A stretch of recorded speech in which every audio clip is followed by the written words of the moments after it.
June 12th marks a sad anniversary in America's civil rights history.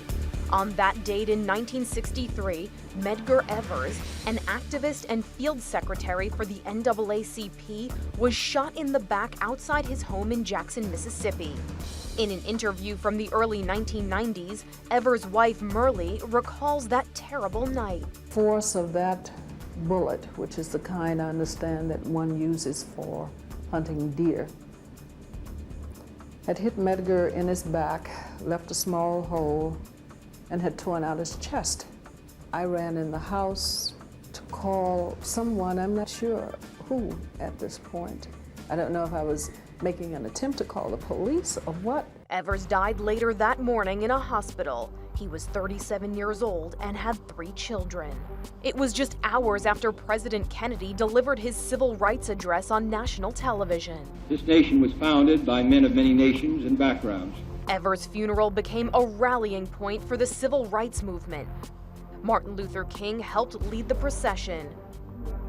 Evers, a veteran of World War II, was laid to rest in Arlington National Cemetery.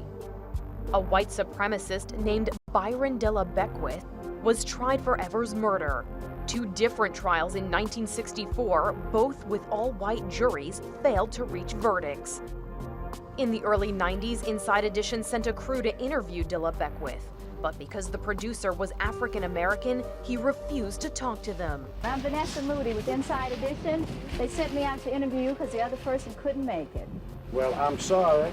I gave specific instructions as to who was to interview me, and you aren't the person that they were going to send. Well, do you care to say anything about the fact that you might be retried? So will get in your vehicle. Sir, did you shoot Medgar Evers? Will you get in that vehicle and leave? In 1994, after new evidence was discovered, de la Beckwith was tried a 3rd time for Evers' death.